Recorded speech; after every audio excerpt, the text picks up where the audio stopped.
सभी का स्वागत, सभी को प्रणाम दोस्तों। आज हम एक और इंटरेस्टिंग पार्ट रिवाइज करने जा रहे हैं। सीए इंटर नवंबर 22 रिवीजन सीरीज का ये है चैप्टर नंबर 11, पूरा ऐसे 700 की सीरीज। 700 की सीरीज क्या बोलती है सर? सबसे पहले 700 वाला ऐसे हम जो ले रहे हैं वो ऑब्जेक्टिव्स डिफाइन करता है। 701 है, 705 है, 706 एंड 710। अभी तक हम लगभग 10 चैप्टर खत्म कर चुके हैं। चैप्टर नंबर 1 से लेके चैप्टर नंबर 10 का ऑलरेडी रिवीजन कंप्लीट हो चुका है। अब शुरू कर रहे हैं हम चैप्टर नंबर 11 जो है हमारा एसए 700 की पूरी सीरीज, जिसमें पहला क्वेश्चन हमारे पास है 700 की सीरीज का। ऑब्जेक्टिव्स क्या है सर? दो छोटा सा क्वेश्चन 2 मार्क्स का आ सकता है, या एमसीक्यू या ट्रू फॉल्स में आ सकता है। ऑब्जेक्टिव्स ऑफ ऑडिटर दो हैं सर। पहला, to form an opinion based on the evaluations. Evaluations किसके होंगे सर? जो भी कंक्लूजन आपको ड्रॉ करना है फ्रॉम द एविडेंस ऑब्टेन। तो एविडेंस ऑब्टेन, कंक्लूजन ड्रॉन्स, उनका इवैल्यूएशन, ताकि आप ओपिनियन दे सके। दूसरा, क्लियरली एक्सप्रेस करना थ्रू अ रिटर्न रिपोर्ट। दो simple objective, form an opinion, report करना है। ओपिनियन फॉर्म कर समय हमको क्या देखना है सर? हमको तो ये देखना है whether financial statement prepared in all material respect in accordance with applicable FRF, AFRF. इसके लिए क्या करते हैं सर? हम कंसिडर करते हैं whether he has obtain reasonable assurance कि as the whole they are free from MMS. इसके लिए आप ये बात देखते हो। तो ओपिनियन फॉर्म करने के लिए हम रीजनेबल एश्योरेंस लेते हैं। रीजनेबल एश्योरेंस के लिए हम देखते हैं इन अकॉर्डेंस विद एफआरएफ, और इस ओपिनियन को फॉर्म करते समय हम कंक्लूड करते हैं वेदर ऑडिटर के पास as a whole free from MMS के सफिशिएंट अप्रोप्रिएट एविडेंस हैं। कंक्लूजन दो तरह से होता है सर। पहला, एविडेंस होना चाहिए। दूसरा, अनकरेक्टेड मिसस्टेटमेंट मटेरियल है क्या, ये चेक करना रहता है। क्वेश्चन है हाउ एन ऑडिटर फॉर्म, तो ये बात हम वापस रिपीट करेंगे। इन all material respect, applicable FRF, free from MMS. Conclusions के लिए वही दो बातें, लेकिन अब ऐसे के नाम भी जोड़ देना। ऐसे 330 sufficient appropriate audit evidence has been obtained, और ऐसे 450 जो कंक्लूजन्स हैं, क्या अनकरेक्टेड मिसस्टेटमेंट मटेरियल तो नहीं है। तो दो ऐसे इसके नंबर हैं, ऐसे 330, ऐसे 450। हमने बोला था यहाँ पर हम इवैल्यूएशंस करेंगे। सर इवैल्यूएशन में क्या क्या कवर होता है? देखो, नॉर्मली इवैल्यूएशंस में अब सबसे पहले क्या देखते हैं? Are they prepared in on material respect in according with applicable FRF along with qualitative aspects. Materiality के लिए भी देखते हैं, तो हम indicating is there any possible biasness regarding the management judgement. दूसरा, कुछ specific evaluations for requirement of applicable FRF. Third one, क्या हमारे फाइनेंशियल स्टेटमेंट फेयर प्रेजेंटेशन की तरफ हैं। और फोर्थ, क्या डिस्क्रिप्शन या डिस्क्लोजर प्रॉपर है। तो इवैल्यूएशंस के अलावा एक और ऐसे 540, address the possible management bias in making some accounting estimate. ये चार हमारे कंक्लूजन्स को फॉर्म करते समय हम देखते हैं एविडेंस का आना, अनकरेक्टेड मिसस्टेटमेंट मटेरियल है क्या, इवैल्यूएशंस रिक्वायर्ड, और ऐसे 540 का पॉसिबल मैनेजमेंट बायसनेस। इवैल्यूएशन में फिर हमने चार बातें ली, कौन कौन सी? As per material aspect prepared है क्या, उसमें क्वालिटेटिव एस्पेक्ट्स देखा, रिक्वायरमेंट ऑफ एफआरएफ देखी, फेयर प्रेजेंटेशन देखा, और डिस्क्रिप्शन भी देखा एफआरएफ का। बोलो ना। और साथ ही साथ कब हम मॉडिफाई करेंगे? ऑडिटर एक अनमॉडिफाइड ओपिनियन कब देगा, या ऑडिटर मॉडिफाई कब करेगा? तो ऑडिटर नॉर्मली एक अनएक्सप्रेस्ड मॉडिफाइड ओपिनियन देता है, सॉरी अनमॉडिफाइड ओपिनियन देता है, अनएक्सप्रेस नहीं, अनमॉडिफाइड ओपिनियन देता है जब वो कंक्लूड करता है financial statement in all material respects applicable FRF को फॉलो कर रहे हैं, तो we will issue a unmodified opinion. अगर ऑडिटर कंक्लूड करता है based on the audit evidence obtain कि financial statement as a whole not free from MMS, और दूसरा हमने देखा यहाँ पर is unable to obtain sufficient appropriate audit evidence. तो दो केस है मालिक, सफिशिएंट अप्रोप्रिएट ऑडिट एविडेंस है या सफिशिएंट अप्रोप्रिएट ऑडिट एविडेंस नहीं है। आपके पास एविडेंस है that financial statement are materially misstated, या आपके पास एविडेंस ही नहीं है ये कंक्लूड करने के लिए that financial statement as a whole are free from, तो फिर हम क्या करेंगे? मॉडिफाई करेंगे एज पर एसए 705। बीच की कुछ चीज़ें और देखते हैं। हम स्पेसिफिक इवैल्यूएशंस कौन कौन से करेंगे? जब हमने बोला हम इवैल्यूएशंस करेंगे, हमने क्वालिटेटिव एस्पेक्ट्स की भी बात की। क्वालिटेटिव एस्पेक्ट्स क्या होंगे, है ना? जब हम बोलते हैं क्वालिटेटिव एस्पेक्ट्स चेक करेंगे, क्या चेक करोगे? Management makes a number of judgment about the disclosures, ये चेक करना। ऐसे 260 भी डिस्कस करता है qualitative aspects of accounting practices. Qualitative aspects को कंसिडर करते समय is there any possible biasness, और is there any lack of neutrality. अब लेक ऑफ न्यूट्रलिटी को लेकर एक नया क्वेश्चन उन्होंने ऐड ऑन किया, इंडिकेटर्स। कैसे समझेंगे कि मैनेजमेंट बायस्ड हो गया है? देयर इज नॉट न्यूट्रलिटी, और there is some lack of neutrality. मैं कैसे समझूंगा? पहला, सिलेक्टिव करेक्शन कर रहा है मैनेजमेंट, मिस स्टेटमेंट में कुछ मिस स्टेटमेंट टिक कर रहा है, कुछ को छोड़ रहा है। दूसरा, पॉसिबल मैनेजमेंट बायसनेस है कायम है एस्टिमेट्स में। ये दो इंडिकेटर्स हैं हमारे पास। तो इवैल्यूएशंस में क्वालिटेटिव एस्पेक्ट था, दो बातें हैं, number of judgment about the disclosures A से 260, और क्या ऑडिटर अवेयर है ऐसी कोई पॉसिबल बायसनेस का। इसके अलावा हम जब AFRF देखते हैं, क्वालिटेटिव एस्पेक्ट्स देखते हैं, तो कुछ स्पेसिफिक इवैल्यूएशंस भी देखते हैं। स्पेसिफिक इवैल्यूएशंस किस किस का देखेंगे? पहला, स्पेसिफिकली कंक्लूजन फॉर्म करते समय ऑडिटर देखेगा क्या डिस्क्लोजर प्रॉपर है, फाइनेंशियल स्टेटमेंट एडिक्वेटली, सारी अकाउंटिंग पॉलिसीज जो भी उसने सिलेक्ट की है, अप्लाई की है, क्या वो डिस्क्लोज्ड है, क्या ये पॉलिसीज कंसिस्टेंट है विथ AFRF, क्या अकाउंटिंग एस्टिमेट रीजनेबल है, और क्या financial statement relevant, reliable, comparable और अंडरस्टैंडेबल है क्या। जब हम बोलते हैं सिलेक्शन ऑफ पॉलिसीज, तो हम ये भी बोलेंगे एडिक्वेटली डिस्क्लोज करो सो दैट जो इंटेंडेड यूजर है वो आराम से इसको अंडरस्टैंड कर पाए। स्पेसिफिक वैल्यूएशन में देखना ऐसी कोई टर्मिनोलॉजी यूज मत करना जो उसके लिए प्रॉब्लमेटिक हो। टाइटल और टर्मिनोलॉजी भी अप्रोप्रिएट होनी चाहिए। 3 नए पॉइंट एडिशनल इवैल्यूएशंस के जोड़े गए हैं, ध्यान से सुनिएगा। फेयर प्रेजेंटेशन फ्रेमवर्क में जब हम स्पेसिफिक इवैल्यूएशन कर रहे हैं तो और 3 बातें क्या देख रहे हैं? फेयर प्रेजेंटेशन है या नहीं, कैसे, regarding overall structure presentation and content check करो, क्या आपके पास फेयर प्रेजेंटेशन है। बोलो, क्या फाइनेंशियल स्टेटमेंट रिप्रेजेंट कर पा रहे हैं सारे ट्रांजैक्शन और इवेंट्स को ताकि हम फेयर प्रेजेंटेशन अचीव कर पाएं, और क्या ये बात एडिक्वेटली रेफर की गई, डिस्क्राइब की गई, इस पर अप्लीकेबल FRF। अगर ऐसा हो जाता है हम मान लेंगे ये 3 इवैल्यूएशंस में फेयर प्रेजेंटेशन हो चुका है। तो पहला स्ट्रक्चर, प्रेजेंटेशन एंड कंटेंट, दूसरा वेदर क्या ट्रांजैक्शन इवेंट्स अचीव करते हैं फेयर प्रेजेंटेशन, और एडिक्वेटली डिस्क्राइब्ड और रेफर टू अप्लीकेबल FRF। तो स्पेसिफिक इवैल्यूएशंस अलग से आंसर है भाई, अलग से। कंक्लूजन्स फॉर्म करते समय हम ये सब देख रहे हैं, FRF, specific evaluation, qualitative evaluation, fair presentation, disclosures. बोलो भाई ये वाला आंसर, ये 4 बातें इसमें 330, 450 इवैल्यूएशंस और 540 कंक्लूजन में 4 बातें भी लिख सकते हो। स्पेसिफिक इवैल्यूएशन का आंसर अलग है, ये रहा जो हमने अभी पढ़ा। Disclosures, consistency of the policies, estimates reasonable हैं, इन्फॉर्मेशन रेलिवेंट, रिलायबल, कंपेरेबल और अंडरस्टैंडेबल है, एडिक्वेट डिस्क्लोजर्स हुए हैं, टर्मिनोलॉजी प्रॉपर यूज है और अप्रोप्रिएट है। उसी में 3 पॉइंट और बढ़ाए हमने ये वाले। तो ये रिपीट करो एक बार, disclosure, consistency, estimate, financial statement, information, terminology appropriate, adequate disclosure, appropriate as per intended user. 3 अलग से फेयर प्रेजेंटेशन के पॉइंट और हमने एड ऑन किए। चलिए मालिक, ये था specific evaluation. General purpose framework क्या होता है? कोई भी FRF, फाइनेंशियल रिपोर्टिंग फ्रेमवर्क, जो किसको मीट आउट करता है? वाइड रेंज ऑफ यूजर्स को। जनरल पर्पस फ्रेमवर्क के अलावा एक है FPF, फेयर प्रेजेंटेशन फ्रेमवर्क। इसके 2 पार्ट है भाई जनरल पर्पस के, फेयर प्रेजेंटेशन फ्रेमवर्क और कंप्लायंस फ्रेमवर्क। फेयर प्रेजेंटेशन किसको बोलेंगे? सर जो भी रिक्वायरमेंट है FRF की वो तो कंप्लाई करनी ही करनी है।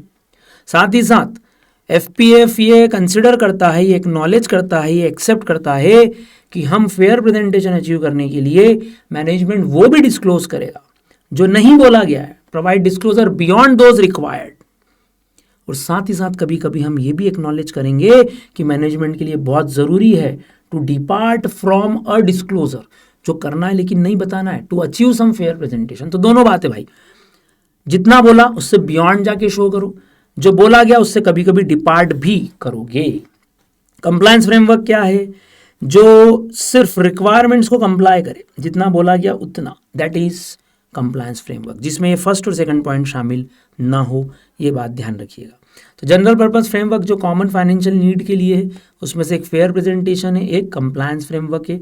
इसमें जो बोला गया है वही करते हैं। इसमें कंप्लायंस फ्रेमवर्क तो है ही, साथ ही साथ आप बियॉन्ड जाके भी कुछ डिस्क्लोज कर रहे हो और डिपार्ट करके भी कुछ डिस्क्लोज छोड़ रहे हो, कुछ चीज़ें छोड़ रहे हो, आप ड्रॉप कर रहे हो। ओपिनियन के टाइप सर अनमॉडिफाइड और मॉडिफाइड। अनमॉडिफाइड जिसमें अप्लीकेबल FRF हो, जो true and fair presentation they, SA 700 इसी का है। ऐसे कुछ मैटर जो ऑडिटर का ओपिनियन इफेक्ट नहीं करते हुए SA 706। मॉडिफाइड ओपिनियन हम देते हैं SA 705। उसमें 3 टाइप के ओपिनियन है, क्वालिफाइड, एडवर्स और डिस्क्लेम। 705 में हम ये कंसिडर करेंगे। बोलो भाई, अब ऑडिट रिपोर्ट के एलिमेंट्स में सबसे पहला टाइटल आता है, क्लियरली इंडिकेट करना ये एक इंडिपेंडेंट ऑडिटर की रिपोर्ट है। दूसरा, addressee to the members of this company. Auditors opinion का टाइटल होगा ओपिनियन पैरा। ओपिनियन पैरा का अलग से शॉर्ट नोट आ सकता है कि ओपिनियन पैरा के कंटेंट क्या है। 4 बातें बताना है अपने को। सबसे पहला, एंटिटी जिसका आप ऑडिट कर रहे हो। Financial statement have been audited, ये लिख देना। Title of each statement, balance sheet and the P&L and cash flow. Notes to the accounts including significant accounting policy और period covered as at 31 March and P&L के लिए for the year ended 31 March. Basis for opinion paragraph, ये हमारा fourth content है। Basis for opinion paragraph में elements क्या क्या है? पहला, ये स्टेट करना कि ऑडिट किसके अकॉर्डिंग्स हुआ है, एसएस के accordings. Refer to the section of auditors report, जिसमें हमने हमारी रिस्पॉन्सिबिलिटीज बताई, उसको रेफर कर दो। एक स्टेटमेंट जरूर इंक्लूड करना that auditor is independent of the entity and has complied with ethical requirement and has fulfilled all the ethical responsibilities as per code of ethics issued by ICI. और auditor believe करता है कि हमारे पास evidence है so that we can form a basis for the opinion. ये चार बातें ये अलग से एग्जाम में आई हुई है, कभी वो ओपिनियन पैराग्राफ पूछते हैं, कभी वो बेसिस फॉर ओपिनियन पैराग्राफ पूछते हैं। गोइंग कंसर्न पैराग्राफ भी है, जिसमें हम ऐसे 570 के अकॉर्डिंग डिस्क्लोज करेंगे कि ऑडिट मैटर ऐसे 701 के अकॉर्डिंग डिस्क्लोज करेंगे।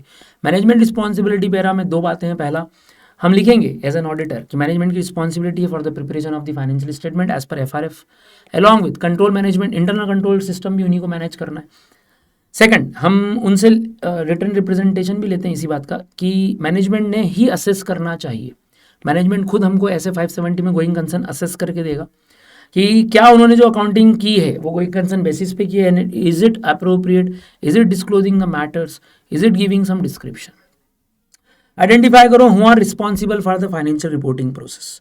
ऑडिटर रिस्पॉन्सिबिलिटी पैराग्राफ में दो तीन बातें अगर आप लिखना चाहें तो पहला, हमारा ऑब्जेक्टिव जो कि हमारा क्वेश्चन 2 था, रीजनेबल एश्योरेंस ऑब्टेन करना और ऑडिट रिपोर्ट इशू करना। ये भी लिखना कि हम हाई लेवल ऑफ एश्योरेंस तो लेते हैं लेकिन हम एब्सोल्यूट एश्योरेंस नहीं देते, मतलब गारंटी प्रोवाइड नहीं करते कि हमने सारे एमएमएस डिटेक्ट कर लिए।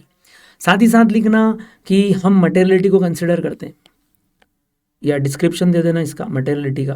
साथ ही साथ बताना मटेरियलिटी क्या होती है, जो किसी का डिसीजन इन्फ्लुएंस कर दे वो मटेरियलिटी। तो ये मटेरियलिटी वाला पैराग्राफ आप आराम से लिख सकते हो।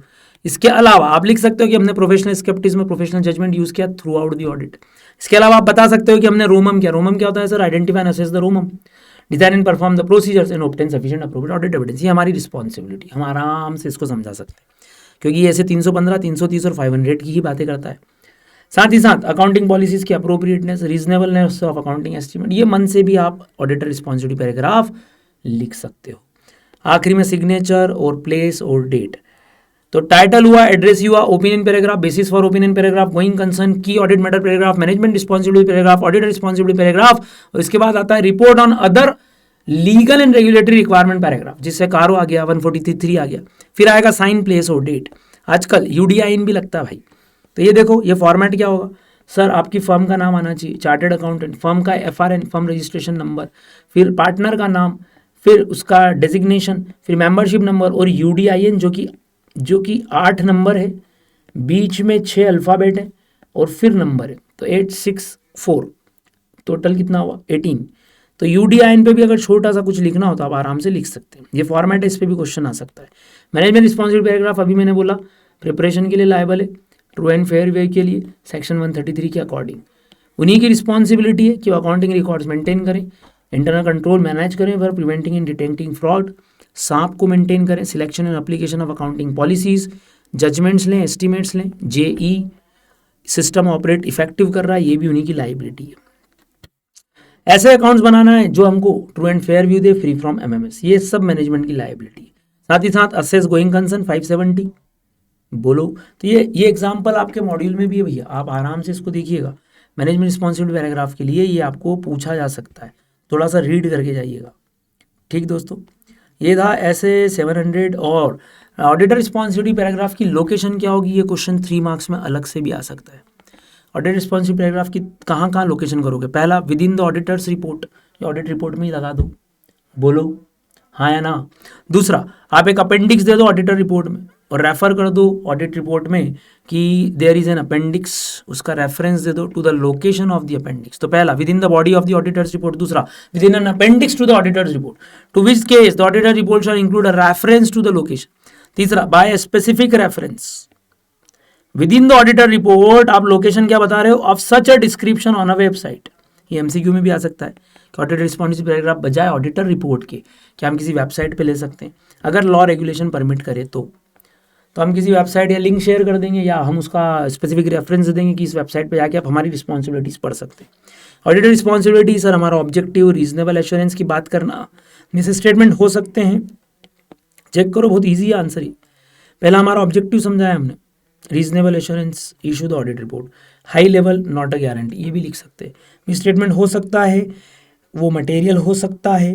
फर्दर डिस्क्रिप्शन, इसके अलावा हमने कहा दिया, ऑडिट रिस्पॉन्सिबिलिटी पैराग्राफ तो बहुत बड़ा है, हम बोल रहे हैं फर्दर डिस्क्रिप्शन हमने कहा दिया इन an appendix this of this auditors report. ये भी आपके एग्जाम में आ सकता है, मन से लिखना है, पढ़ के। इसके अलावा आपको कुछ एग्जाम्पल्स और बढ़ाए गए हैं, इन एग्जाम्पल्स को आपको ध्यान रखना है। चेक करें, चैप्टर 11 में उन्होंने क्वालिटेटिव एस्पेक्ट्स बढ़ाए, हालांकि हमने पढ़ लिए ये। क्वालिटेटिव एस्पेक्ट्स जजमेंट की बात करता है, देख लो क्वालिटेटिव एस्पेक्ट्स किस किस चीज़ों की बात कर रहा है, चेक करें। क्वेश्चन है क्वालिटेटिव एस्पेक्ट्स चेक करने रहते हैं हमको इवैल्यूएशंस के दौरान। क्वालिटेटिव एस्पेक्ट्स में क्या कवर कर रहे हैं, जजमेंट्स जो भी मैनेजमेंट ने लिए अलॉन्ग विद 260, उसमें भी क्वालिटेटिव एस्पेक्ट है अकाउंटिंग प्रैक्टिसेस के। साथ ही साथ हम देखते हैं कि क्या कोई पॉसिबल बायसनेस है मैनेजमेंट जजमेंट की, is there any lack of neutrality, ये भी हम चेक करते हैं। और selective correction of misstatement lack of neutrality का एग्जाम्पल है, possible management biasness lack of neutrality का एग्जाम्पल है, हम देख चुके हैं। और accounting estimate as per 540। Specific evaluations हमने बढ़ा ही लिए थे, 2 नए पॉइंट। इंडिपेंडेंट ऑडिटर रिपोर्ट का टाइटल का एग्जाम्पल आप आराम से लिख दोगे, to the members of this company, to the partners अगर पार्टनरशिप फर्म हो तो।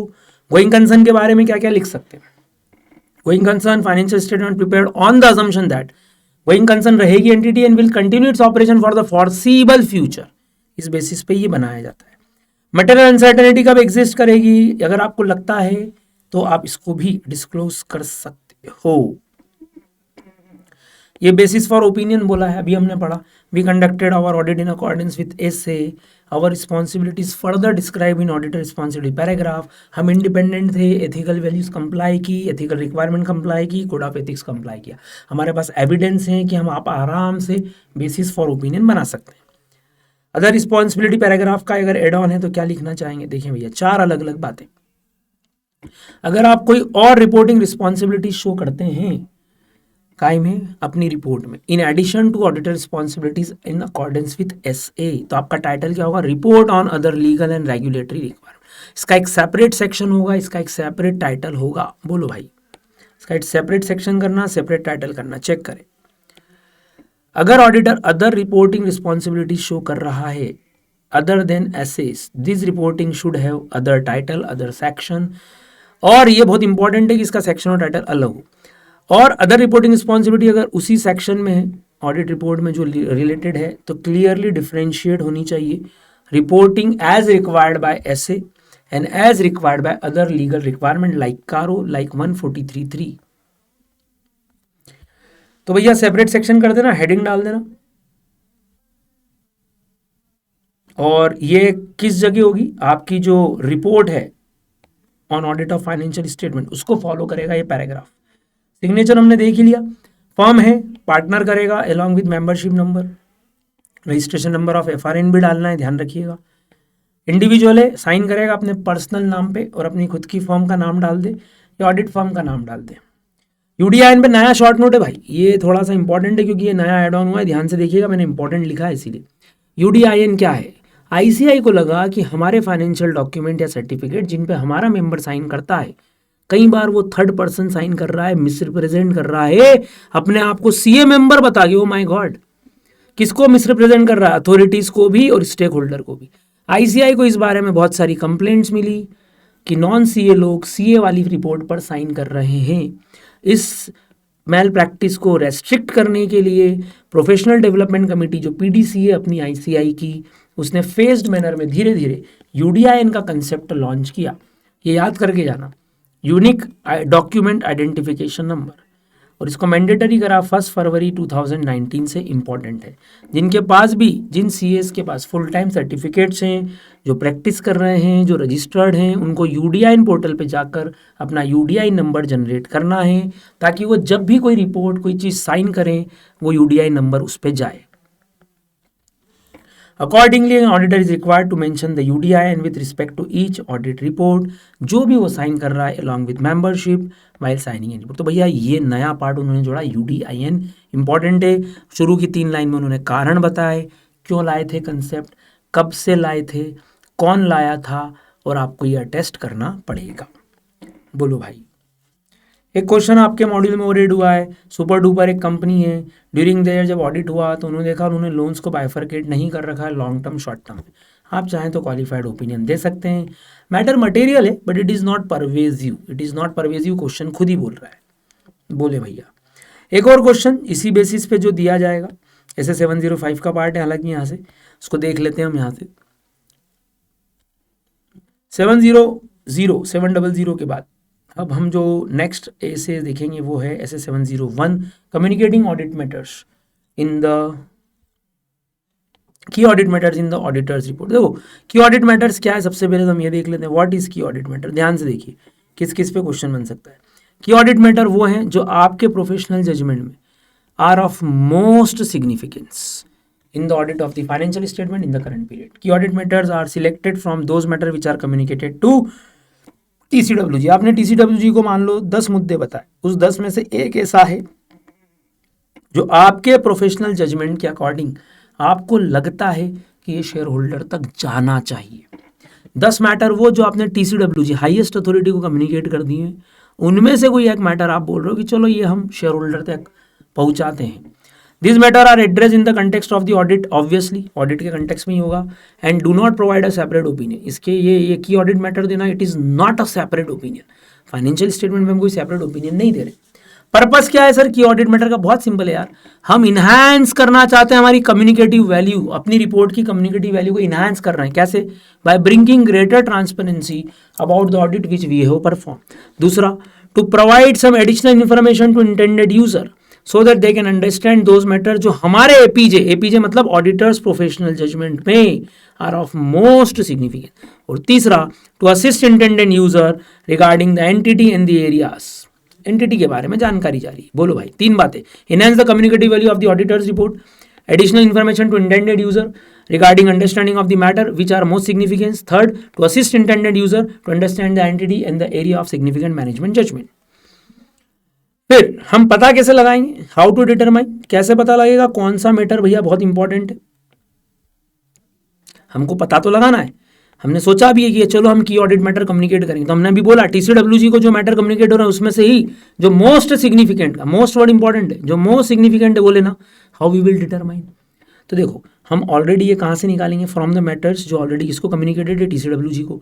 इसके लिए आप 2-3 क्राइटेरिया यूज कर सकते हो, बहुत सिंपल है। पहला, हायर रोमम वाले एरिया ले लो या सिग्निफिकेंट रिस्क वाले एरिया जो आप ऐसे 315 में पढ़ चुके हो। हायर रोमम या हायर सिग्निफिकेंट रिस्क वाले एरियाज हो सकते हैं। दूसरा, ऐसे कुछ सिग्निफिकेंट ऑडिटर जजमेंट जो कुछ ऐसे एरिया से रिलेटेड है जिसमें सिग्निफिकेंट मैनेजमेंट जजमेंट इन्वॉल्व था, एस्टिमेट इन्वॉल्व थे और इसमें बहुत अनसर्टेनिटी थी। तो ऑडिटर का जो जजमेंटल एरिया है जिसमें अनसर्टेनिटी थी, ऐसे जजमेंट ऐसे एस्टिमेट को भी आप की ऑडिट मैटर मान सकते हो। और किसी चीज़ का इफेक्ट, सिग्निफिकेंट इवेंट या ट्रांजैक्शन का इफेक्ट अगर आप शो करना चाहो तो वो भी आपकी की ऑडिट मैटर का पार्ट हो सकता है। तो 3 बातें भैया ऐसे 315 के अकॉर्डिंग, हायर रोमम और सिग्निफिकेंट रिस्क, ऑडिटर जजमेंट जिसमें मैनेजमेंट ने भी जजमेंट लिए हैं। हमको लगता है जिन एरियाज में मैनेजमेंट ने जजमेंट एस्टिमेट लिए, हायर अनसर्टेनिटी वाली एरिया हम चाहें तो बता सकते हैं। और इफेक्ट बताना है किसी सिग्निफिकेंट ट्रांजेक्शन या इवेंट का। शो कहाँ करोगे? ये तो हमने अभी देखा, ये तो अभी हमने देखा, अभी तो देखा यार। कहाँ देखा? अरे सर अभी तो देखा हमने। हम ऑडिट रिपोर्ट में पहले टाइटल लेते हैं, एड्रेस ही लेते हैं, opinion paragraph, basis for opinion paragraph, going concern और की ऑडिट मैटर। बोलो फिर क्या की ऑडिट मैटर सब्सटीट्यूट होगा बाकी किसी चीज़ का? कैसे मतलब? क्या क्वेश्चन समझ लो। क्वेश्चन समझो भैया, क्वेश्चन इंपॉर्टेंट है, आंसर तो बहुत ईजी, आंसर बहुत ईजी। क्वेश्चन समझे, इज कम्युनिकेटिंग की audit matter is not a substitute. क्या की ऑडिट मैटर सब्सटीट्यूट होगा for any disclosure in the financial statement? बोलो क्या करें? आप क्या करोगे? कोई मैटर जो सपोज क्वालिफाइड ओपिनियन या एडवर्स ओपिनियन में जाना चाहिए, उसको क्या KM में ले लोगे? क्या ये सब्सटीट्यूट हो जाएगा? तो सुनो भैया ध्यान से, key audit matter is not a substitute for the disclosure. जो हमको कैसे करने हैं? As per applicable FRF, as per applicable FRF जो डिस्क्लोजर आपको करने हैं, जो वैसे भी करने ही थे, जो वैसे भी नेसेसरी थे फेयर प्रेजेंटेशन के लिए। तो आप ये मत बोलने लग जाना हमने नॉर्मली वहाँ शो करने की जगह की ऑडिट मैटर में शो कर दिया ना। It is not a substitute. It is not a substitute for what? It is not a substitute for your modified opinion. It is not a substitute for your going concern uncertainty. जब आपको लग रहा है ऐसे 570 में material uncertainty exist कर रही है, तो ध्यान रखना इसको गोइंग कंसर्न पैरा में ही बताना, इसको मॉडिफाइड ओपिनियन पैराग्राफ में ही बताना। आप ये मत बोलना कि आप एडवर्स ओपिनियन दे रहे थे तो मैनेजमेंट ने हाथ जोड़ लिए, प्लीज ऐसा मत करो, तो आपने उठा के उसको KAM की ऑडिट मैटर में छोड़ दिया, वहां शो कर दिया, वहां शो नहीं करना है आपने। और आखिरी जिस पे सेपरेट ओपिनियन चाहिए आपको, तो 4 बातें बोल रहे हैं। It is not a substitute for the matters which are already should be disclose, required to be disclose as per applicable FRF और necessary to achieve fair presentation. दूसरा, मॉडिफाइड ओपिनियन सब्स्टिट्यूट आप देना चाहते हो, it is not a substitute, ध्यान रखना आप ये देना चाहते हो, तो आप ये मत करना it is not a substitute for a modified opinion as required as per SS 705। It is not a substitute for reporting in accordance with 570 when a material uncertainty exists regarding going concern, or it is not a substitute for a separate opinion on some individual matters. Disclose कैसे करना है, 2 बातें बताएंगे भाई। हम चूंकि ये paragraph add कर रहे हैं तो शेयर होल्डर पूछेगा ये क्यों शो कर रहे हो यार। 2 बातें, सबसे पहला आपको डिस्क्राइब करना है की ऑडिट मैटर में, you have to describe each key audit matter. हर एक की ऑडिट, अगर एक से ज्यादा है तो हर एक की ऑडिट मैटर को डिस्क्लोज करना है, including reference to the related disclosure along with why the matter is considered to be key audit matter। ये तो बताओ आप, ये तो शो करो why it is the of most significance, आपने ऐसा क्यों सोचा। और दूसरा, how the matter was tackled by the auditor, उसने ऑडिटर ने इस मैटर को कैसे टैकल किया। आपने ये बताया ये इंपॉर्टेंट क्यों है, सिग्निफिकेंट क्यों है, मोस्ट सिग्निफिकेंट क्यों है, और फिर हमने क्या किया, ऑडिटर ने क्या किया, ये हमने चेक किया। और कब कब आपकी ऑडिट मैटर कम्युनिकेट नहीं करोगे, देखो कभी कभी कुछ चीज़ें छुपानी पड़ती है, वो भी फेयर प्रेजेंटेशन का पार्ट है, तो ये डेफिनेशन है, मन से लिखना। कब कब हम की ऑडिट मैटर डिस्क्लोज नहीं करेंगे, आप नॉर्मली तो कर सकते हो unless it is prohibited by law या रेगुलेशन। आप नॉर्मली तो की ऑडिट मैटर डिस्क्लोज करो अनलेस लॉ या regulation precludes, prohibits public disclosure about the matter. और दूसरा, in some extremely rare circumstance, कोई बहुत ही अजीब सी स्थिति है जिसमें ऑडिटर को लगता है कि मैटर को डिस्क्लोज नहीं होना चाहिए, वरना डिस्क्लोजर के एडवर्स कॉन्सिक्वेंसेस ज्यादा होंगे और it will outweigh the benefit, और उससे वो फायदा जो होना चाहिए था डिस्क्लोजर का वो खत्म हो जाएगा। बोलो हाँ या ना। ये बात कब मत कर, अगर एंटिटी ऑलरेडी बता चुका है तो तुम क्यों नहीं बता रहे हो। ये जब ये आपको हम ये बोल रहे हैं कि कोई मैटर छुपाओ मत बताओ, भले ही की ऑडिट है, क्यों, क्योंकि आपको लगता है कि उसके एडवर्स कॉन्सिक्वेंसेस ज्यादा होंगे एंटिटी के लिए। शेयर होल्डर उल्टा सोचेगा, गलत सोचेगा एंटिटी के बारे में रेदर देन बेनिफिट, तो फायदे से ज्यादा नुकसान होने वाला है, बुरा असर होने वाला है, तो मत डिस्क्लोज करना। लेकिन अगर कंपनी ऑलरेडी डिस्क्लोज कर चुकी है तो फिर आप कर देना, फिर क्या दिक्कत है, बोलो भाई हाँ है ना। अच्छा, कभी कभी इंटरेक्शन हो सकता है ऑडिट रिपोर्ट के मैटर्स में, तो उसको कैसे टेकल करेंगे। देखो अगर आपको लगता है कि कोई मैटर 705 में जाना चाहिए या 570 में जाना चाहिए, तो आप उसको 701 में कवर मत करना, ये बोल रहे हो। इंटरेक्शन का मतलब ये है इंटरेक्शन बिटवीन डिस्क्रिप्शंस ऑफ की audit matter and other elements. अगर कभी कभी ऑडिटर मॉडिफाइड ओपिनियन दे रहा है इस पर SS 705 या कभी कभी ऐसे 570 के अकॉर्डिंग गोइंग कंसर्न में कोई अनसर्टेनिटी हो, तो obviously they are by their nature key audit matters. ये दोनों मुद्दे तो वैसे ही की ऑडिट है, लेकिन क्या हम इनको की ऑडिट मैटर में डिस्क्राइब करेंगे। अभी हमने देखा था it is not a substitute for SS 705 और 570, यही बात इन्होंने यहाँ फिर से रिपीट की है। बोले मालिक, तो ये था छोटा सा प्यारा सा SS 705। अब हम बढ़ रहे हैं SS 701 हमने खत्म किया, 701 खत्म किया, छोटा सा ऐसे। और अब हम बढ़ रहे हैं कि मॉडिफिकेशंस मतलब नेगेटिव ओपिनियन हम देना शुरू कर रहे हैं एज पर SS 705। चलिए मालिक, 705 टाइटल मॉडिफिकेशन है। हम जानते हैं, हम इसमें एक वर्ड परवेजिव पढ़ते हैं, मॉडिफाइड। पहले मॉडिफाइड ओपिनियन समझते हैं। 3 टाइप के ओपिनियन है, क्वालिफाइड, एडवर्स और डिस्क्लेम। हम मॉडिफाइड ओपिनियन इशू कब करते हैं, ये बहुत ध्यान से सुनना, ये क्वेश्चन बहुत बार आया है, इंपॉर्टेंट है। वो आपसे पूछ रहे हैं कब मॉडिफिकेशन देते हैं हम। 2 रीजन है मेरे पास, पहला मेरे पास ऑडिट एविडेंस है, दूसरा मेरे पास ऑडिट एविडेंस नहीं है। तो पहला based on audit evidence obtained. First point हम क्या लिखते हैं, ऑडिटर ये कंक्लूड कर रहा है that financial statement are not free from MMS।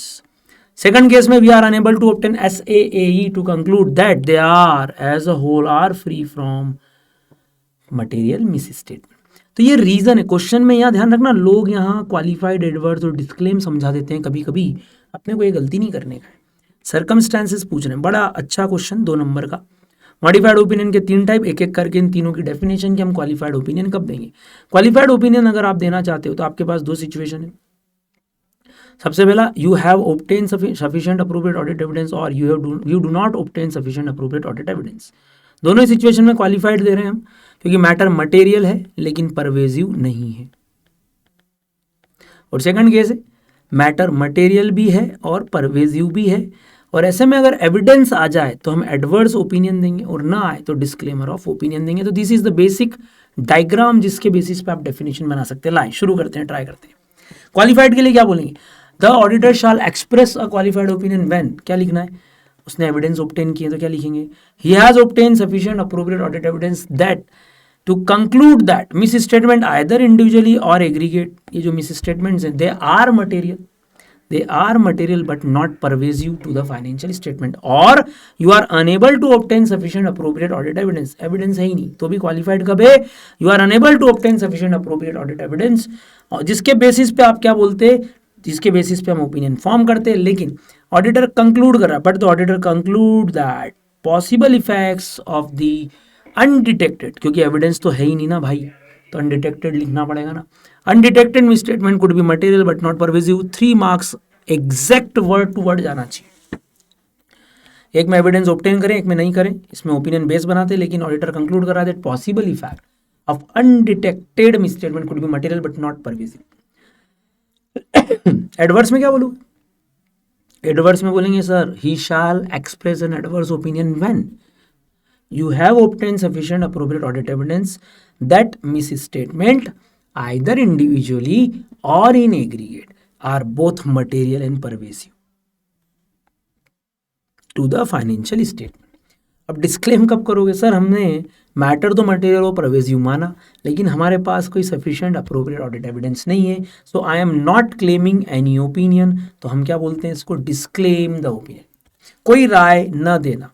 Auditor shall disclaim an opinion when auditor is unable to obtain sufficient appropriate audit evidence, जिस पे वो क्या बनाता? On which to base the opinion। चलो ठीक है, कोई बात नहीं, एविडेंस नहीं मिला तो क्वालिफाइड दे देते। ना ना सर, ऑडिटर कंक्लूड कर रहा है कि वो जो एविडेंस नहीं मिले उसके पॉसिबल इफेक्ट कैसे हैं, वो मटेरियल भी हैं और परवेजिव भी हैं। अगर ये मटेरियल होते, परवेजिव ना होते, तो मैं क्वालिफाइड ओपिनियन भी दे सकता था। ध्यान रखिएगा, effects, possible effects auditor disclaim करेगा when in extreme circumstances having some multiple uncertainties he concludes that it is not possible for him to form an opinion on the financial statement due to some potential interaction of some uncertainties and their cumulative effect on the financial statement. तो ये आखिरी line बड़ा याद करने लायक है। तो ये भैया हर एक ओपिनियन का पार्ट 2 नंबर 3 नंबर में आ सकता है, all types of modified opinion 6 marks में आ सकता है। तो ये बहुत अच्छे से याद होना चाहिए। ऐसे 705 का यही सबसे इंपॉर्टेंट पार्ट है। ये क्वेश्चन भी बहुत बार आया है, इसमें से सबसे ज्यादा यही आता है। बोलो भाई, अब मॉडिफाइड ओपिनियन देने का डिसीजन हम क्या देखते हैं, कैसे देखते हैं? तो हम एक तो नेचर ऑफ मैटर देखते हैं, कौन सा मुद्दा है जो हमको मॉडिफिकेशन की तरफ ले जा रहा है, और क्या मटेरियली मिस्टेड हो जाएंगे फाइनेंशियल स्टेटमेंट, या जो हमारी इनएबिलिटी है टू ऑब्टेन सम एविडेंस, क्या उससे कोई चीज़ एमएमएस हो जाएगी। तो नेचर एक वर्ड हुआ, ये नया क्वेश्चन है। How an auditor decides which type of modified opinion, qualified, adverse, और इसमें कैसा देना है। तो हम डिसाइड करते हैं ना भाई कि मैटर मटेरियल है, परवेजिव नहीं है, मैटर मटेरियल भी है, परवेजिव भी है, डिपेंड करेगा। एविडेंस हो भी सकते हैं, नहीं भी हो सकते हैं। और मेन वर्ड है अबाउट द परवेजिवनेस। ऑडिटर परवेजिवनेस चेक करता है ऑफ द इफेक्ट या पॉसिबल इफेक्ट। ऐसा क्यों बोला सर? यहाँ एविडेंस है तो इफेक्ट, एविडेंस नहीं है तो पॉसिबल इफेक्ट। हाँ, याद हो जाएगा ये। तो कौन सा ओपिनियन दोगे, कैसे डिसाइड करना है? सर इसी डायग्राम के बेसिस पे, लेकिन मैटर की मटेरियलनेस और परवेजिवनेस चेक करते हुए। तो क्या लाइन लिखेंगे? Nature of materiality, nature of matter which give rise to modification, whether the matter is materially misstated or you are unable to obtain evidence and the matter is materially misstated, and इन दोनों के बीच में and है। इसी के साथ क्या जोड़ना रहेगा? Auditor's judgement about the pervasiveness. एक और क्वेश्चन जो वैसे ऐसे 210 से मैच करता है कि अगर स्कोप पे आपने लिमिटेशन पुटअप की गई मैनेजमेंट के द्वारा आफ्टर एक्सेप्टिंग द एंगेजमेंट, ये बात हम ऑलरेडी वहाँ देख चुके थे। 2-3 मेन वर्ड। पहला, if after accepting the engagement, after word important है, आफ्टर वर्ड इंपॉर्टेंट है, बोले भाई। After accepting the engagement, auditor aware हुआ that management has imposed some limitation on my scope, which will likely to result in some qualified opinion or disclaimer of opinion. Auditor क्या करेगा? Request करेगा, please remove the limitation. Management के 2 answer, either they refuses to remove बोलो they refuses to remove the limitation, तो फिर हम क्या करें, TCWG, और कौन है अपने पास, और पाप, तो TCWG को कम्युनिकेट कर लो और अपने एडिशनल प्रोसीजर लगा लो उस आइटम पे। अगर आपको लगता है you are unable to obtain some evidence, ये करने के बाद भी, तो auditor will determine the implication. Implication में सबसे पहले sir determine the possible effect, क्या वो मटेरियल है, परवेजिव नहीं है, तो ऐसे में हम ओपिनियन क्वालिफाई कर देंगे। और अगर हमको लगता है कि पॉसिबल इफेक्ट मटेरियल भी है, परवेजिव भी है, और ऐसे में क्वालिफिकेशन ओपिनियन देना ठीक नहीं होगा, तो फिर आप क्या करो, आइदर यू में resign if practicable, if not prohibited. अगर रेजिग्नेशन दे रहे हो तो ठीक है, नहीं दे पाते हो तो डिस्क्लेम द ओपिनियन, सिंपल। ये ऐसे 210 को रिलेट कर रहा है पूरा आंसर। और हम हमेशा जानते हैं FPF में और अपना कंप्लायंस फ्रेमवर्क में हम FPF में true and fair word use करते हैं, जो बार बार यूज़ होता है वो ट्रू एंड फेयर होता है, और वरना हम कंप्लाइड विथ वर्ड भी यूज़ कर सकते हैं। हेडिंग अलग होती है, आप जानते हैं, आपने पढ़ा था टाइटल ऑडिट रिपोर्ट में, फिर एड्रेसी, फिर बेसिस, फिर ओपिनियन पैराग्राफ। अब चूंकि तुम मॉडिफाई कर रहे हो तो टाइटल बदलना भैया, क्वालिफाइड ओपिनियन लिखना ओपिनियन पैराग्राफ को, एडवर्स ओपिनियन या disclaimer opinion as the case में भी। क्वालिफाइड ओपिनियन के लिए हम क्या लिखते हैं, सब कुछ ठीक है, छोटा मोटा कुछ प्रॉब्लम है, तो वर्ड क्या आता है मालिक, except for the possible effect as discussed in the modified opinion paragraph, बाकी सब कुछ ट्रू एंड फेयर है। तो यहाँ ये वर्ड आप MCQ के में पूछा जा सकता है कि कौन से वर्ड यूज़ किए जाते हैं, तो एक्सेप्ट फॉर वर्ड यूज किए जाते हैं for representing some qualified opinion. Adverse opinion में तो सीधे सीधे बोलना है, do not fair presently give a true and fair view, या कंप्लायंस फ्रेमवर्क हो तो they are not prepared in all material respect in accordance with applicable FRF। Disclaimer हो तो सीधे सीधे पहले तो देखो, सबसे पहले तो आप अपना ओपिनियन पैराग्राफ चेंज करना, उसमें हम लिख देते हैं वी बिलीव दैट, बोलो ना, we believe that, basis for opinion paragraph में हम लिखते हैं we believe that we have obtain evidence, पहले तो ये लिखना we do not have obtain any evidence. और जब हम स्टार्टिंग करते हैं ओपिनियन पैराग्राफ की तो हम लिखते हैं वी हैव ऑडिटेड, और फिर ट्रू एंड फेयर व्यू वगैरह की बात करते हैं, यहाँ लिखना पड़ेगा we will not express any opinion, we are not expressing any opinion, ये लिखना पड़ेगा। क्यों, because of the significance of the matter discussed in basis for disclaimer of opinion paragraph, auditor is not able to obtain sufficient appropriate audit evidence, बस बोलो भाई। और ये भी ये जरूर लिख देना, हमने अब ऑडिट नहीं किया है, हम बोलेंगे we have been engaged to conduct the audit, audit तो हुआ ही नहीं ना जब एविडेंस ही नहीं है। तो फॉर्म और कंटेंट क्या होगा, जब भी मॉडिफाइड ओपिनियन देने की इच्छा हो तो क्या क्या मैनर हो सकता है, क्या फॉर्मेट हो सकता है, क्या कंटेंट हो सकता है। तो सबसे पहला तो टाइटल लिखो, एक पैराग्राफ ऐड करो, टाइटल लिख के बेसिस फॉर क्वालिफाइड ओपिनियन या एडवर्स ओपिनियन जो भी लिखना है ये यहाँ पे लिखो। तो जो स्पेसिफिक एलिमेंट हम फॉलो कर रहे हैं, टाइटल, एड्रेसी, ये तो करना ही करना है, इसके अलावा इसमें ऐड करना है it includes a paragraph which will provide description of the matter giving rise to modification, बोलो हाँ कि ना। और टाइटल यूज कर लेना बेसिस फॉर ओपिनियन पैराग्राफ, हो सके तो क्वांटिफाई कर देना। मॉडिफिकेशन पैराग्राफ में आप चाहो तो क्या कर सकते हो, डिस्क्रिप्शन भी दे सकते हो। ये क्या है सर, ये फॉर्म और कंटेंट है, क्या फॉर्मेट रखना चाहोगे, नेगेटिव ओपिनियन दे रहे हो, क्या क्या समझाना चाहोगे शेयर होल्डर्स को।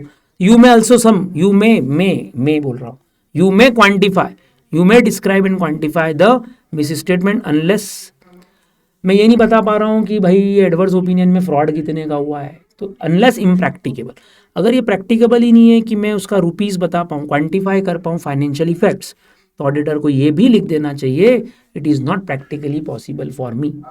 कभी कभी हम जब नेगेटिव ओपिनियन या मॉडिफाइड ओपिनियन देते हैं तो उसमें हम डिस्क्लोजर से रिलेटेड अगर फ्रॉड हो, एरर हो, MMS जो है डिस्क्लोजर से रिलेटेड है, तो हम क्या करेंगे, हम क्लियरली बताएंगे कि कौन कौन से डिस्क्लोजर्स मिस स्टेटेड हैं।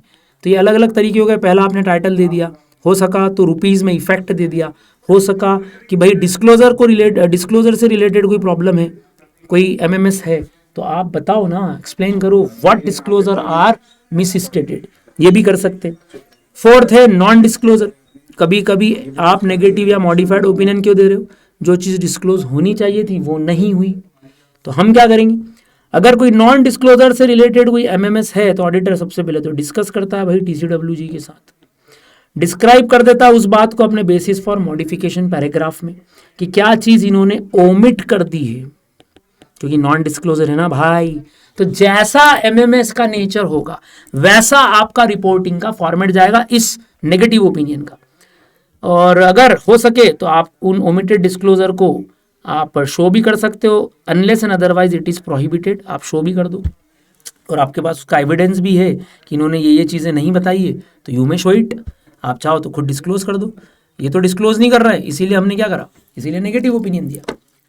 जब आपका एमएमएस या आप बोलते हैं मैटर हमारा मटेरियल और परवेजिव है और हमारे पास एविडेंस ही नहीं है, it means you are issuing some disclosure disclaimer of opinion.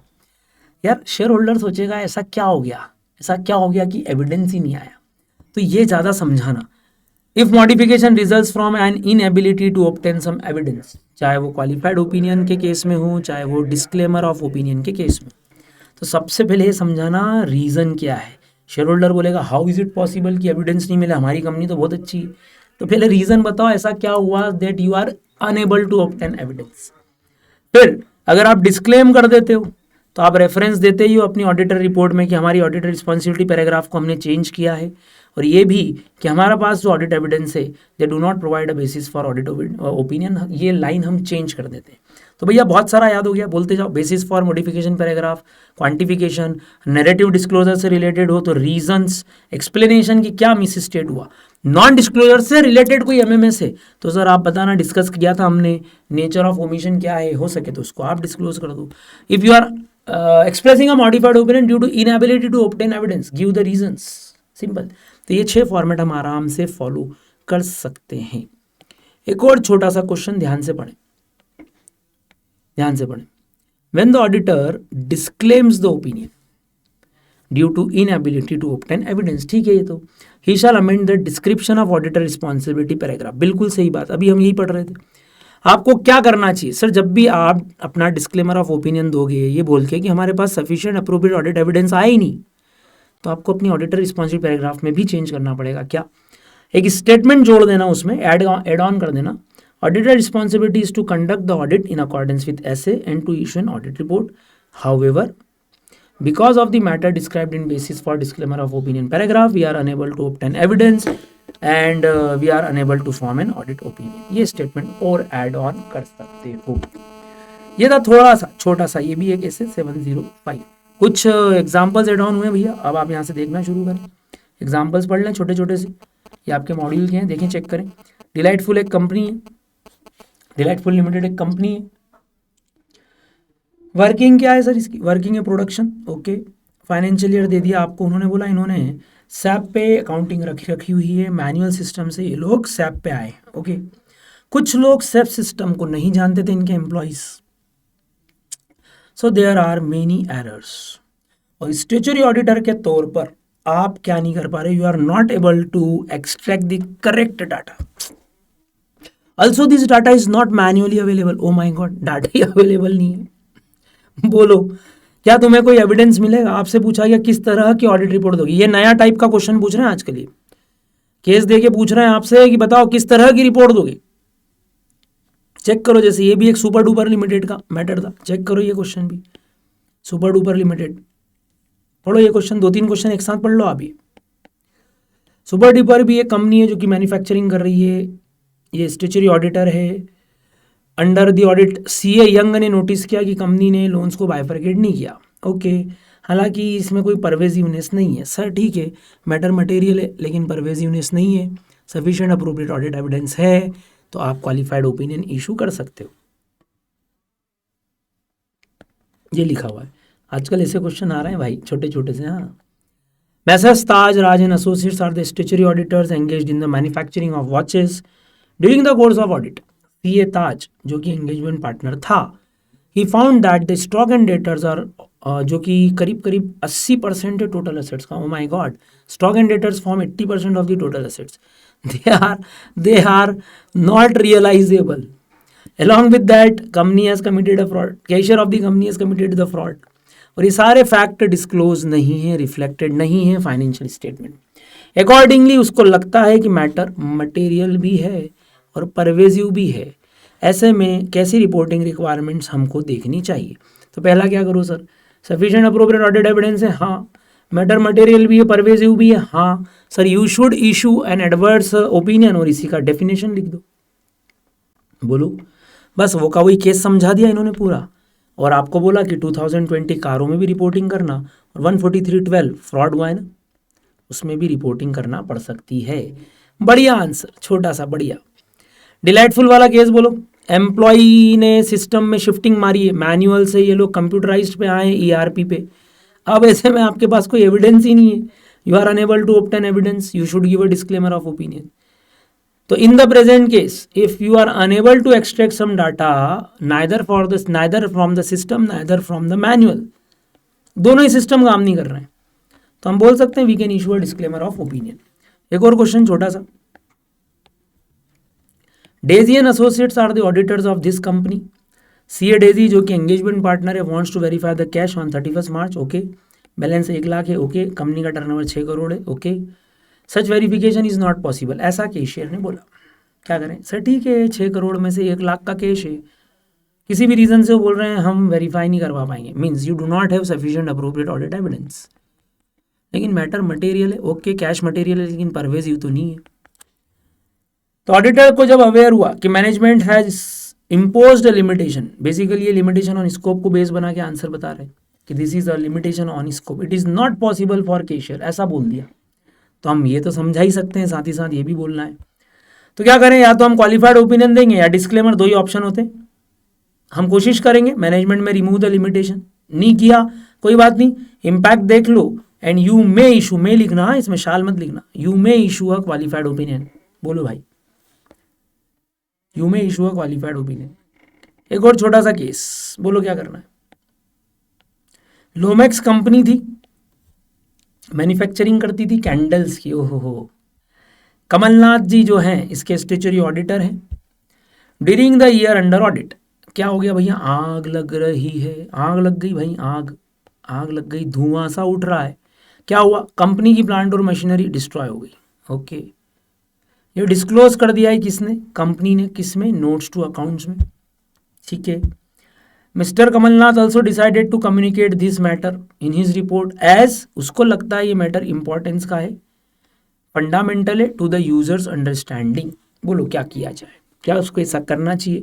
कर सकते हैं, लेकिन ऐसे 706 लग जाएगा। ईओएम पैराग्राफ आप ऐड ऑन कर सकते हो क्योंकि मैटर ऑलरेडी डिस्क्लोज्ड है। लो पहले अब ईओएम पैराग्राफ पढ़ लेते हैं, ऐसे 706 पे आते हैं, फिर इस क्वेश्चन में फिर आएंगे। 706 ऐसे क्या बोलता है, सर आप इम्फेसिस ऑफ मैटर पैराग्राफ या अदर मैटर पैराग्राफ ऐड कर रहे हो अपनी ऑडिट रिपोर्ट में। ऑब्जेक्टिव्स बोलो ऐसे 706 के, बहुत simple, to draw users attention, किसके ऊपर, दैट आपके जजमेंट में ये नेसेसरी है to draw user attention by way of some clear additional communication in the auditor's report to, किस मैटर के बारे में, a matter which is already appropriately disclosed, लेकिन वो अभी भी इंपॉर्टेंस का है और आपके जजमेंट में आपको लगता है यूजर्स अंडरस्टैंडिंग के लिए वो फंडामेंटल है। एक मैटर जो ऑलरेडी प्रेजेंटेड है, डिस्क्लोज्ड है। दूसरा, any other matter which is not disclosed but आपको लगता है वो यूजर्स की अंडरस्टैंडिंग के लिए फंडामेंटल है, आपकी रिस्पॉन्सिबिलिटीज के लिए फंडामेंटल है, आपके ऑडिट रिपोर्ट में आप डिस्क्लोज कर सकते हो। बोले भाई, दोनों का छोटा छोटा सा डेफिनेशन। पहला, EOM paragraph, a paragraph that is included in the auditor report that refers to a matter already presented or disclosed that in the auditor's judgment is of such importance that it is fundamental to the user's understanding। बोलो भाई हाँ कि ना। और ध्यान रखना, UM paragraph कब issue करेंगे, जब आप किसी यूजर का अटेंशन ड्रॉ करना चाहते हो, जो आपको लगता है मैटर इंपॉर्टेंट है, उसकी अंडरस्टैंडिंग में इंक्रीमेंट होगा। लेकिन खास बात, प्रोवाइडेड, दो सिचुएशन, ये मैटर जो आप डिस्क्लोज कर रहे हो ईओएम पैरा में, it should not be a matter which is required to be disclosed or modified as per SA 705 या as per SA 701 it is not a matter which can be called as key audit matter, तो फिर आप यहाँ disclose कर सकते हो। तो when EOM para is issued, आप यूजर का अटेंशन ड्रॉ कर रहे हो जो आपके जजमेंट के हिसाब से मैटर इंपॉर्टेंस का है, फंडामेंटल टू द अंडरस्टैंडिंग है, you can add it provided auditor would not be required to modify the opinion as per SA 705 as a result of that matter, और व्हेन 701 अप्लाई हो, matter is not represented as या determined as a key audit matter. Form content क्या रखना है sir, एक separate section title डाल देना EOM paragraph, clear reference करना कि ये सिर्फ डिस्क्लोजर है, इससे मेरी ऑडिट रिपोर्ट में कोई मॉडिफिकेशन नहीं है, वरना शेयर होल्डर कंफ्यूज हो जाएगा। 4 एग्जाम्पल आ सकते हैं अलग से 2 मार्क्स में, एग्जाम्पल्स दो भैया यूएम पैराग्राफ के। कोई अनसर्टेनिटी जो रिलेटेड है relating to some future outcome of litigation जो ऑलरेडी डिस्क्लोज की गई है मैनेजमेंट के द्वारा, हम भी डिस्क्लोज कर रहे हैं। कोई सिग्निफिकेंट सब्सिक्वेंट इवेंट जो हुआ है between the date of financial statement and auditor report, okay. Early application of some new S जिसका मटेरियल इफेक्ट है, और अ मेजर कैटास्ट्रॉफ जिसके बारे में मैनेजमेंट ने भी जानकारी दी है लेकिन उसका सिग्निफिकेंट इफेक्ट है एंटिटी पे। तो पहला uncertainty regarding litigation, subsequent event, early application of new S या एसे, और मेजर कैटास्ट्रॉफ। क्या यूएम पैराग्राफ सब्सटीट्यूट हो सकता है मॉडिफाइड ओपिनियन का? ना, अभी हमने पढ़ा मॉडिफाइड ओपिनियन का ये सब्सटीट्यूट नहीं हो सकता। बोलो, it is not a substitute for disclosures in the financial statement जो कि अप्लीकेबल एफआरएफ ने मांगे हैं, रिक्वायर्ड है, और it is not a substitute for reporting in accordance with 570 जब एक मटेरियल अनसर्टेनिटी एग्जिस्ट करती है रिलेटिंग टू गोइंग कंसर्न। तो 701 में भी हमने पढ़ा था कि 701 किस किस का सब्सटीट्यूट नहीं, वहां भी यही था 705 और 570। इसमें एक पॉइंट और जोड़ दिया। ओएम पैराग्राफ की definition of paragraph that is included in the auditor's report which refers to a matter other than those presented और डिस्क्लोज। ये मैटर अभी कहीं भी प्रेजेंट डिस्क्लोज नहीं हुआ है। That in the auditor's judgement is relevant to the users understanding of the audit और the auditor responsibility और द ऑडिटर्स रिपोर्ट प्रोवाइडेड। ये आप तभी करना डिस्क्लोज जब it is not prohibited by law और रेगुलेशन, एंड अगर 701 अप्लाई हो जाए तो ये matter is not determined to be a key audit matter, तो फिर आप उसको यहाँ शो कर सकते हो। Example LFAR in case of bank, other responsibility reporting responsibility in case of company audit. Separate section रखना भैया, इसका 2 ही एग्जाम्पल है। ये था SA 706। Comparative information SA 710 along with corresponding figures and comparative financial statement. इस ऐसे का पर्पस क्या है? सबसे पहला SAAE ऑब्टेन करना कि जो भी कंपैरेटिव इन्फॉर्मेशन हम इंक्लूड कर रहे हैं in the financial statement they are all in material respect in accordance with applicable FRF या उसकी रिक्वायरमेंट्स को कंप्लाई करते हुए करी गई है, और उसी के अकॉर्डिंग हम हमारी लायबिलिटी के रिपोर्टिंग करेंगे। कंपैरेटिव इन्फॉर्मेशन क्या है सर? पहला हमने बोल ही दिया, एविडेंस ऑब्टेन कर रहे हैं कंपैरेटिव इन्फॉर्मेशन पे की रिक्वायरमेंट ऑफ FRF और हमारी रिपोर्टिंग उसके अकॉर्डिंग से। तो डेफिनेशन भी क्या होगी? Amount and disclosures which are included in the financial statement in respect of one or more prior periods in accordance with applicable FRF। Question है सर कंपैरेटिव इन्फॉर्मेशन कितने तरह का? तो 2 तरह का, एक फिगर्स, एक फाइनेंशियल स्टेटमेंट। क्वेश्चन इतना बड़ा आएगा, nature of comparative information that is presented in entity on the basis of FRF. There are 2 different approaches of presenting comparative information. पहला corresponding figures, दूसरा comparative financial statement। आपसे पूछा जा रहा है इन 2 अप्रोचेज में व्हाट आर द डिफरेंसेस। तो छोटा सा 2 नंबर का आंसर, एसेंशियल रिपोर्टिंग डिफरेंसेस क्या है ऑडिट रिपोर्ट में? What are the audit reporting differences? तो पहला फॉर करस्पॉन्डिंग फिगर्स और दूसरा फॉर करस्पॉन्डिंग फाइनेंशियल स्टेटमेंट। क्या डिफरेंस है इन 2 अप्रोचेज में? पहला है ऑडिटर्स ओपिनियन जो है रेफर करता है only to the current period, जबकि फाइनेंशियल स्टेटमेंट में ऑडिटर ओपिनियन रेफर करता है each of the period for which they are presented. ठीक है साहब, ये डिफरेंस भी समझ में आया। अब क्या करना है? प्रोसीजर। क्यों? क्योंकि एविडेंस चाहिए कि करस्पॉन्डिंग फिगर्स चाहे वो कोई भी कंपैरेटिव इन्फॉर्मेशन चाहे वो करस्पॉन्डिंग फिगर्स हो या फाइनेंशियल स्टेटमेंट, उसके लिए हमको प्रोसीजर लगाने। प्रोसीजर में क्या क्या देखना है? सबसे पहला अप्लीकेबल FRF के रिक्वायरमेंट चेक कर लो। सेकेंडली क्लासिफिकेशन देख लो कि क्लासिफिकेशन इन्फॉर्मेशन का प्रॉपर है। इवैल्यूएट कर लो कि क्या ये अमाउंट और डिस्क्लोजर एग्री कर रहे हैं प्रायर पीरियड से, और क्या अकाउंटिंग पॉलिसीज भी कंसिस्टेंट हैं प्रायर पीरियड से। तो हम टैली कर रहे हैं पिछले साल से, अगर कोई चेंज हुआ है तो क्या वो चेंज प्रॉपरली अकाउंट फॉर हुआ है क्या, ये हम प्रोसीजर लगा रहे हैं करस्पॉन्डिंग फिगर्स को एग्जामिन करते समय। करस्पॉन्डिंग फिगर की डेफिनेशन ये आ सकती है 2 marks MCQ true false. Corresponding figures में क्या बोलेंगे? They are the comparative information in the form of amount and other disclosure of the prior period या for the prior period are included as an integral part of current period financial statement. Include integral part of current period financial statement के लिए है। Are intended, intention क्या है? To be read only, क्योंकि हमने देखा auditor भी current year पे ही रिपोर्टिंग कर रहा है, जबकि फाइनेंशियल स्टेटमेंट अगर कंपैरेटिव इन्फॉर्मेशन अगर कंपैरेटिव फाइनेंशियल स्टेटमेंट के तौर पर देखा जाए तो they are also some comparative information जिसमें अमाउंट और डिस्क्लोजर है, और इंपॉर्टेंट वर्ड इसमें भी प्रायर पीरियड का इंक्लूजन है for comparison with the financial statement, but if audited are referred to in the auditor's opinion. इसका रेफरेंस जरूर किया जाता है। ये डेफिनेशन एग्जैक्ट याद करना, 2 लाइनें सिर्फ। Comparative information are amount and disclosure of the prior period which are included as an integral part of the current period and are intended to be read only in relation to the amount and disclosure relating to current period. फिर level of detail presented in the corresponding amount is dictated primarily by the relevance of the current year figure. कितना आप detail दोगे वो depend करेगा कितना relevance है prior period का इस करंट ईयर फिगर्स के साथ. लेवल ऑफ इंफॉर्मेशन जो हम देंगे वो कंपैरेबल होना चाहिए, किसमें, कंपैरेटिव फाइनेंशियल स्टेटमेंट में with prior period and current period comparison हो पाए. प्रायर पीरियड को आप प्रायर पीरियड्स भी बोल सकते हो, एक से ज़्यादा साल भी हो सकते हैं, ये एमसीक्यू में भी पूछा जा सकता है. करस्पॉन्डिंग फिगर्स अगर प्रेजेंट हुए हों तो कभी भी रेफर मत करना, बोलो एक्सेप्ट ऑडिटर ओपिनियन, इन पे देते ही नहीं हम तो जानते हैं ऑडिटर ओपिनियन देते ही नहीं है. ऑडिटर तो करंट ईयर पे ओपिनियन देता है, तो हम कभी भी करस्पॉन्डिंग फिगर पे कोई भी रिपोर्ट या ओपिनियन नहीं देंगे एक्सेप्ट लास्ट ईयर के ऑडिट में. जो ऑडिट लास्ट ईयर हुआ था उसमें कोई ना कोई नेगेटिव ओपिनियन था, क्वालिफाइड, डिस्क्लेम, एडवर्स, और वो जो मैटर जिसने मॉडिफिकेशन रेज किया था इट इज स्टिल अनरिजॉल्व. तो क्या उस बेसिस पे मुझे भी डिस्क्लोज करना पड़ सकता है? हाँ, वरना तो मुझे सिर्फ करंट ईयर पे ही रिपोर्टिंग करना चाहिए in case of corresponding figures. Comparative financial statement present हो रहे हैं तो आप क्या करते हैं, you refer to each period for which financial statement are presented and on which audit opinion is expressed. बोलो भाई.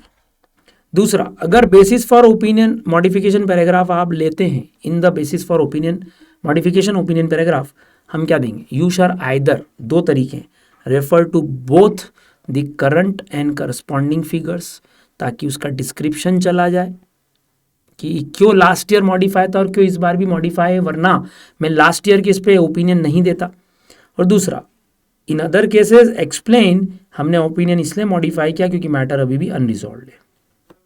बोलो भाई, दो बातें भी सफिशिएंट है समझाने के लिए. ये सब बातें आप लिखोगे कहाँ sir, other matter paragraph use कर सकते हैं हम.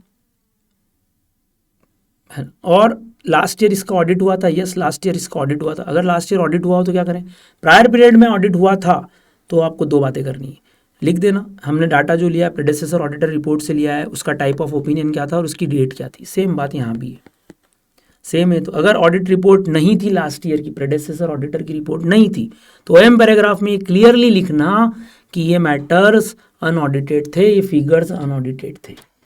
ध्यान रखिएगा, इससे आपकी लायबिलिटी कम नहीं होती. आपको सफिशिएंट अप्रोप्रिएट ऑडिट एविडेंस तो ऑब्टेन करना ही है एज पर SA 510 ना, क्योंकि ऑडिट तो हुआ नहीं था last year.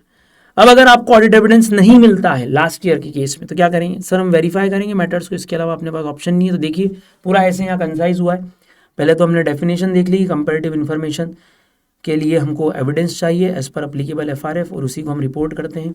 Requirements of applicable FRF, information classified apply SA 710 regarding amount, regarding disclosure, regarding consistency, if there is any change properly present होना चाहिए.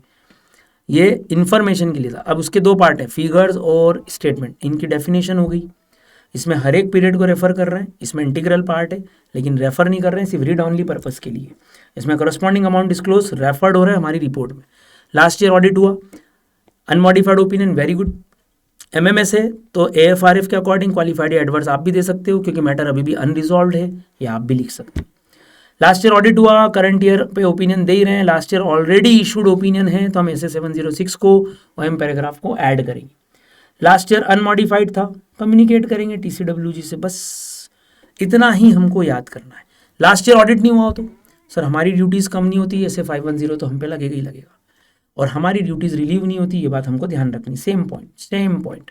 तो नीचे का जो पार्ट है वो सिर्फ किसके लिए, ध्यान से सुनना, ये जो पार्ट है वो सिर्फ इतनी सी बात करता है, हाउ ऑडिटर विल डील.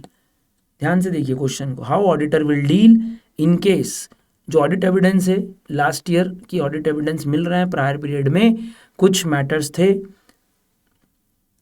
जिस पर आपने कौन सा ओपिनियन दे दिया था, अनमॉडिफाइड. अच्छा, और ऊपर क्या था, यहाँ पर था कि ऑलरेडी वो मॉडिफाइड ओपिनियन था लास्ट ईयर और वो मैटर अभी भी अनरिजॉल्व है. तो दो बातें भाई, मैटर रिजॉल्व हुआ कि नहीं हुआ इससे देख रहे हो आप. बोले मालिक, नॉर्मली हम पिछले साल के डाटा को रेफर नहीं करके इस पे क्वेश्चन आएगा. करस्पॉन्डिंग फिगर में हम पिछले साल पे रिपोर्ट कर भी नहीं रहे, तो we are not referring until and unless कोई मॉडिफिकेशन थी लास्ट ईयर वो अभी भी अनरिजॉल्व है और उसको शो करने का एक तरीका हो. मॉडिफिकेशन पैराग्राफ में आप दोनों फिगर्स डाल दो या फिर बोल दो कि ये मैटर अनरिजॉल्व है, बोलो. और आखिरी क्वेश्चन हमारा एक और छोटा सा, कभी ट्रू फॉल्स वगैरह में आ जाए, पढ़ें. क्वेश्चन पढ़े। ऐसे 710 क्या बोलता है, comparative is applicable to corresponding previous year figures and not to comparative financial statement. Clear cut falls. सीधे सीधे बोलेंगे दो डिफरेंट अप्रोचेज हैं, एक है फिगर्स पे, एक है फाइनेंशियल स्टेटमेंट पे।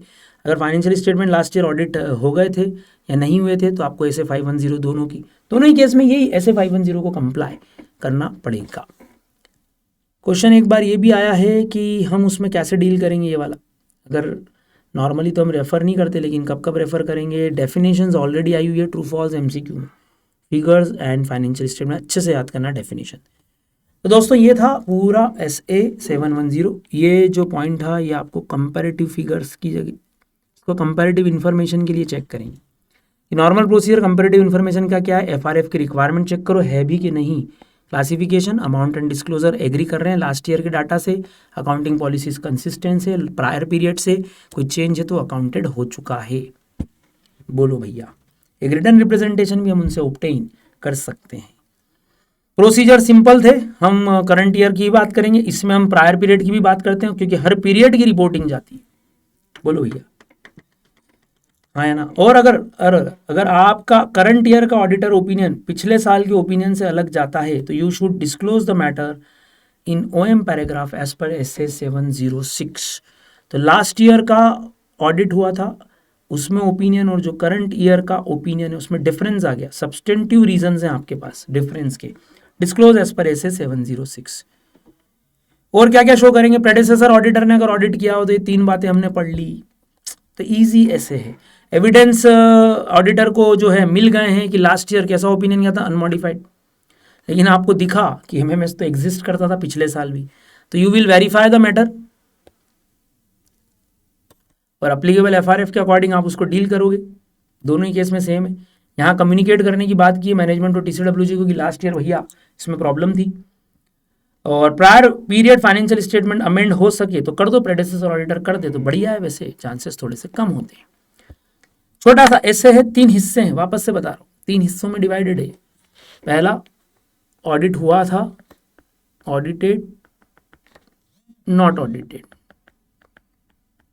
नॉट ऑडिटेड तो आपकी लायबिलिटी ऐसे 510 कंप्लाई करने की। ऑडिटेड 2 बातें, मैटर आपने अनमॉडिफाइड ओपिनियन दिया था लास्ट ईयर प्रीसीडिंग ईयर, या आपने मॉडिफाइड ओपिनियन दिया था प्रीसीडिंग ईयर। ठीक है, आपने अनमॉडिफाइड दे दिया, किसी ऑडिटर ने अनमॉडिफाइड दिया था लेकिन आप देख रहे हो कि उसमें MMS है, तो you will yourself verify the matter. Last year भी मॉडिफाइड था, इस बार भी वो अनरिजॉल्व्ड है matter, you will again refer to the last year audit report, वरना नॉर्मली हम करस्पॉन्डिंग फिगर में ऐसा करते नहीं है। ऑडिट नहीं हुआ था ऐसे 510 के अकॉर्डिंग आपको ही वेरीफाई करने हैं बैलेंसेस। बोले भैया नहीं हुआ तो आपकी कोई लायबिलिटी कम या रिलीव नहीं होती एविडेंस ऑब्टेन करने की। ये था दोस्तों पूरा SA 700 का कंक्लूजन।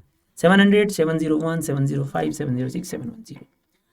वेटेज करीब 8 से 10 मार्क्स। डेफिनेशंस तो कम से कम हमको सबसे पहले कर ही लेनी चाहिए कि और कुछ याद होना हो। डेफिनेशंस तो हम आराम से पुटअप कराएंगे, बड़ा ईजी ऐसे।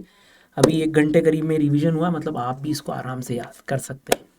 चलिए मालिक, मुलाकात होती है नेक्स्ट वीडियो में। ध्यान रखिएगा, कोई डाउट हो तो मुझसे ज़रूर पूछिएगा। राधे राधे।